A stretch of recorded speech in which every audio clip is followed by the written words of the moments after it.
अस्सलाम वालेकुम दोस्तों, क्या हाल है? खैरियत से? आपके लिए एक और वीडियो लेके हाजिर हैं। दोस्तों, आज का हमारा टॉपिक बहुत ही इम्पोर्टेंट टॉपिक है और एक बहुत आम तौर पे डिस्कस होने वाला टॉपिक है। दोस्तों, आज हम बात करेंगे कि इस्लामिक और कन्वेंशनल बैंक में जो सेविंग्स अकाउंट खोलते हैं उसमें प्रॉफिट डिस्ट्रीब्यूशन का क्या तरीक़ेकार होता है, यानी कि profit distribution mechanism in savings account of Islamic and conventional bank. आइए दोस्तों, शुरू करते हैं आज का टॉपिक। इसमें सबसे पहला जो पॉइंट है हमारा वो है शराकतदारी और कर्ज का मंजरनामा, यानी कि पार्टनरशिप एंड लोन। कि क्या होते हैं इस्लामिक बैंक में? जो भी इन्वेस्टर, डिपॉजिटर, अकाउंट होल्डर होता है उसका पैसा पार्टनरशिप अरेंजमेंट के तहत सरमायाकारी में लगाया जाता है, यानी कि इस्लामिक बैंक उसको अपना खातेदार, हिस्सेदार, सरमायादार बनाता है पार्टनर की हैसियत से, जिसकी वजह से जो नफा और नुकसान होता है वो दोनों पार्टियां यानी कि अकाउंट होल्डर और बैंक उसमें शराकतदार होते हैं।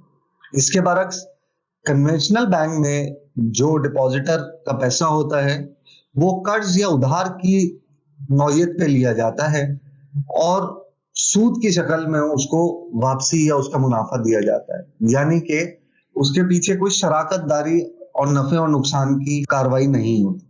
इसके अलावा अगर बात करें, दूसरा पहलू जो है उसमें मुनाफे की तकसीम और सूद को तय करना, यानी कि profit sharing and fixed interest. अगर बात करें इस्लामिक बैंक में तो डिपॉजिट होल्डर्स को अदा किए जाने वाला मुनाफा असल आमदनी पर मुकर्रर होता है, ना कि फिक्स। जो भी आमदनी होगी उस पूल से, उस इन्वेस्टमेंट से, उस पैसे से, और कोई भी नुकसान होगा या नुकसान की सूरत में ज़ाहिर है कोई मुनाफा नहीं होगा, तो नुकसान की सूरत में इस्लामिक बैंक कोई प्रॉफिट नहीं देगा और नफे की सूरत में जो भी हिस्सेदारी होगी दोनों पार्टियों की वो होगी।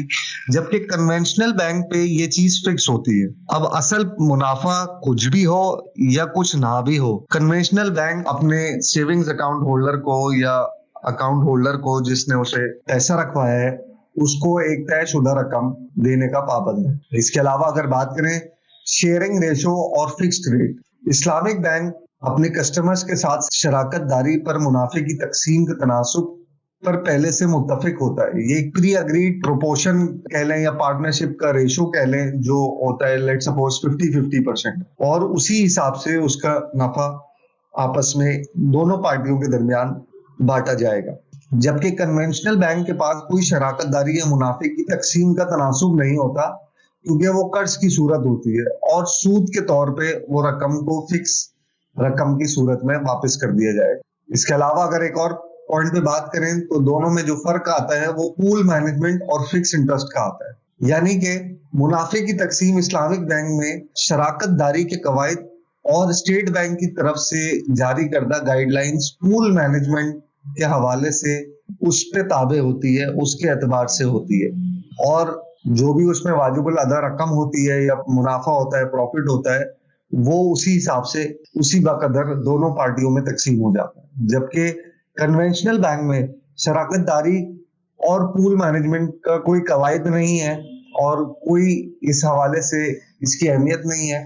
सिर्फ स्टेट बैंक की मुकर्ररा करदा गाइडलाइन जो फिक्स सूद को अदा करने की हिदायत पे लाजिम है, सिर्फ उसी एतबार से कन्वेंशनल बैंक आपको या अपने डिपॉजिट होल्डर्स को उसकी रकम दे देती है।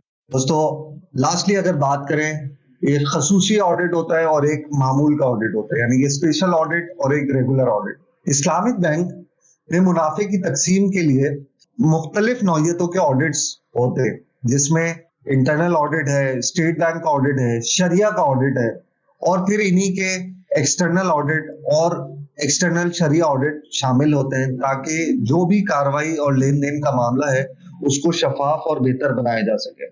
इसके बरक्स कन्वेंशनल बैंक में अमूमी ऑडिट का रुझान होता है, जो कि खास स्टेट बैंक का हो या फिर उस इदारे का अपना इंटरनल ऑडिट। इसके अलावा कोई शरिया और एक्सटर्नल शरिया ऑडिट नहीं होता इस मामले को शफाफ बनाने के लिए।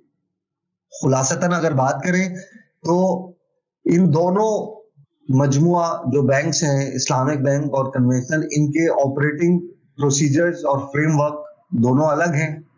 एक फिक्स अर्निंग पे चलता है, वो है कन्वेंशनल बैंक। एक प्रॉफिट और लॉस शेयरिंग के असूलों का पाबंद है, वो इस्लामिक बैंक है। ये बिल्कुल मुमकिन तौर पे पॉसिबल है कि कन्वेंशनल बैंक का प्रॉफिट ज्यादा हो क्योंकि वो फिक्स तय हुआ है इस्लामिक बैंक के मुकाबले में, क्योंकि इस्लामिक बैंक में नफा नुकसान शामिल है और हो सकता है उस पूल में वो मुनाफा कम हुआ। और इसके बरक्स ये भी हो सकता है कि इस्लामिक बैंक का प्रॉफिट ज्यादा हो कि जी उसके पूल ने ज्यादा मुनाफा कमाया और अपने प्री अग्रीड प्रोपोर्शन के हिसाब से उसको तकसीम किया अपने डिपॉजिटर्स को, अकाउंट होल्डर्स को। और कन्वेंशनल बैंक ने चूंकि फिक्स रखा हुआ था तो उसमें कोई रद्दोबदल नहीं हुआ। तो दोस्तों ये एक छोटा सा हमारा टॉपिक था। बहुत कॉमनली लोग पूछते हैं, जहनों में इस तरह के सवालात होते हैं, हमने सोचा कि आपसे भी इस चीज को वाजे करें। ये एक छोटी सी कोशिश थी हमारी ताकि कुछ बुनियादी फर्क को वाजे कर सकें इस्लामिक बैंक और कन्वेंशनल बैंक में जो प्रॉफिट डिस्ट्रीब्यूशन का क्राइटेरिया और मैकेनिज्म होते हैं। ये उसके चंद एक बुनियादी चीजें हैं। उम्मीद करते हैं आपको ये समझ में आई होंगी। इंशाल्लाह अगली वीडियो में मजीद मालूमात के साथ हाजिर होंगे। जब तक इजाजत दीजिए, अल्लाह हाफिज।